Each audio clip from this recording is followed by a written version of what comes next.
It's so pretty. I actually don't have camo. Look at the size of that thing. I've got little flimsy ankles. We drove out on the last day.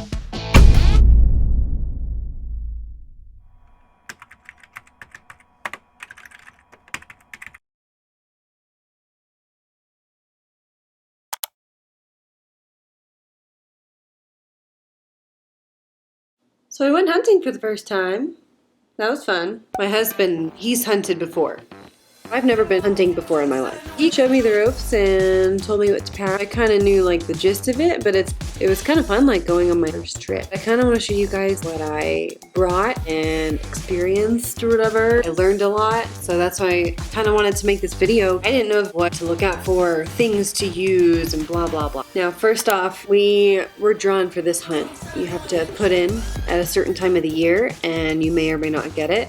But our hunt was a bull hunt for elk. It was in a specific unit. We're in northern New Mexico, but we got our tags, everything's set. What do you pack? I actually don't have camo stuff. The only camo thing I had was this jacket. I borrowed and forever stole a friend's jacket. This is the outer layer. Should we go from inside out? Would that be better? Hold on. Okay, hot chilies. They're very warm. I also have another hot chili undershirt. So I use this like snowboarding and everything too, so good. Underneath that, I wore this tank top. A little hot in the afternoon, but honestly, I take that over being cold. So for my pants, I didn't have camo, so don't judge me. Just a pair of Levi's. Honestly, these were great for like a first hunting trip. These are my outer layers. A beanie, Carhartt. This thing was great. A little gaiter and a pair of gloves. I know they're not camo. Let's talk about shoes. You need a good pair of hiking shoes. I've got little flimsy ankles. Honestly, you probably walk about 12 to 16 miles a day. So these are highly recommended. Wear a tube sock or something underneath these, and I'm good to go. Toiletries. I probably don't need all of these things. I feel like I need them. 2 nose sprays, allergy eye drops. I take an allergy pill in the morning. CeraVe lotion. No scent, sunscreen. No scent. Don't wear deodorant. You're not supposed to wear deodorant. You want to be as smelly as possible. That's what I've learned. What do you bring with you? I actually borrowed my friend's pack. I would just fit my CamelBak right inside of there. I have a headlamp, has a red light, and that's what we use the majority of the time. Everyone, you have to bring toilet paper with you. Tissues, license, my gloves, my beanie. I have an extra jacket, and then I have my CamelBak attached to it as well. And then this pack was really nice. I would just keep all my snacks and my packed lunch and everything else in here. All right, for the more important things, we have binoculars, a shooting tripod. We use the trigger stick, a rangefinder so we know how far away everything is, an elk call, an orange vest so no one shoots us while we're out there. We had a paracord so we could strap some things up, a tarp just in case we got an elk and so we could lay it on there and it wouldn't get dirty. Pillowcases, this is what you carry the meat out in. You let the meat bleed out in it. And then we had a cleaning knife set, and that was that. So we went to the shooting range to sight in our rifles. So if we saw an elk, we know the gun would shoot on target.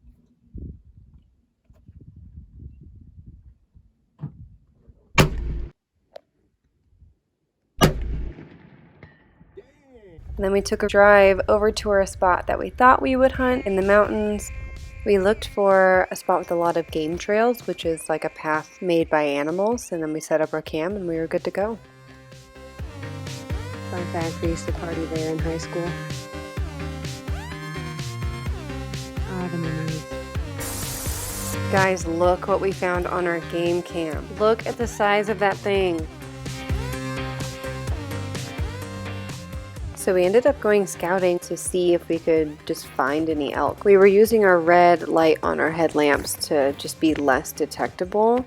The amount of elk that we saw this morning, it was the most elk I've ever seen up close.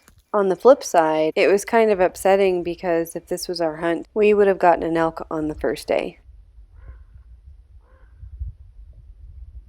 Holy shit, that's so cool.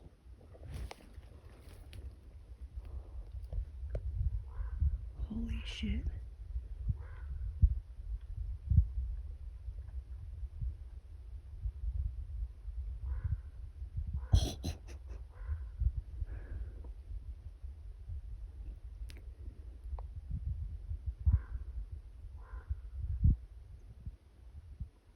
two bulls.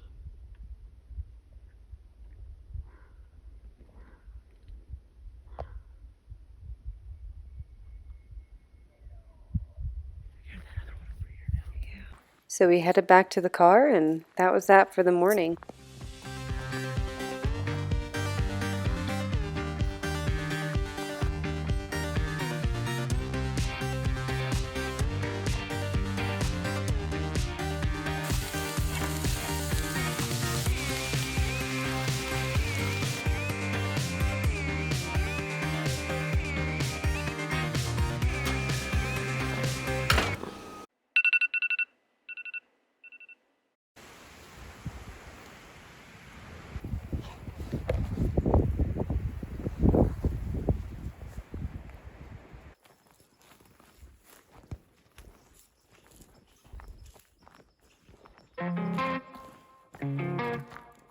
So we started walking around after having no luck in the morning, and pretty much what we look out for is tracks, poop, and elk beds. They're very visible, flattened down patches of grass. So after not being able to find them in the two spots we had originally planned, we looked around for all of these signs, and we knew they were there, but we never came across one, and that was really frustrating because they seemed to be moving at different times than normal.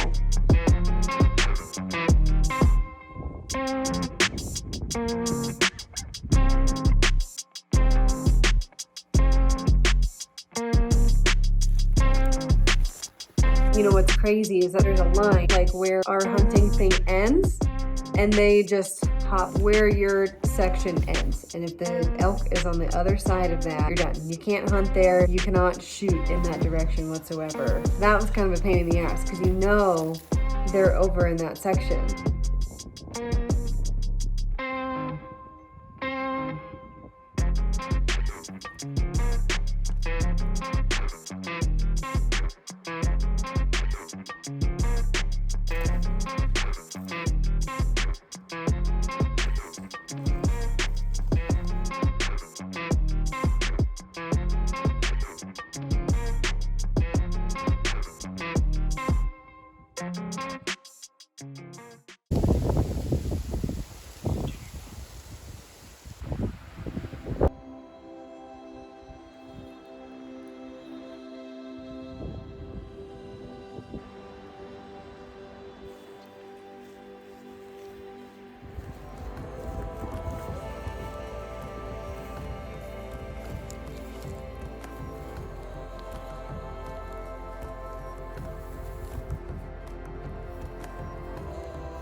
We're back. I smell terrible. I go back to work tomorrow. So I am done hunting. Josh actually has tomorrow off of work. He's gonna drive like 2 hours tonight. He's gonna go pretty far out to see if he can even get an elk. But yeah, we were not able to find an elk at all. It's been pretty tough. They've already been through, I guess, 4 hunts, a bow hunt, muzzleloader hunting, and then they have 2 weeks of rifle hunting, and we're the second week. So we're like the last hunt, which is already unfortunate. So you kind of have to plan around them knowing that you're there. But then there's a full moon, which I guess just totally screws their schedule up. But they've been really elusive. So elk, they move at sunrise and they move at sunset, usually, I guess. So this one kind of sucked because they were moving at like 2 a.m. or 4 a.m. Either the full moon screwed their schedule up or they know you're going to be there. So we didn't get an elk. Not yet. We'll see if he gets one tonight, but we'll see. Have a lovely rest of your day, evening, whatever you're doing, and we'll see you soon. You guys, he got one. He literally just got one. He texted me. He's like in the woods all by himself. He drove out on the last day And he got one in the snow, and he had to clean it all by himself. Of course, it had to be on like the one day where I went back to work and I couldn't go with him, but I'm so beyond proud of it. But I'll insert video here once I get it. We are so excited.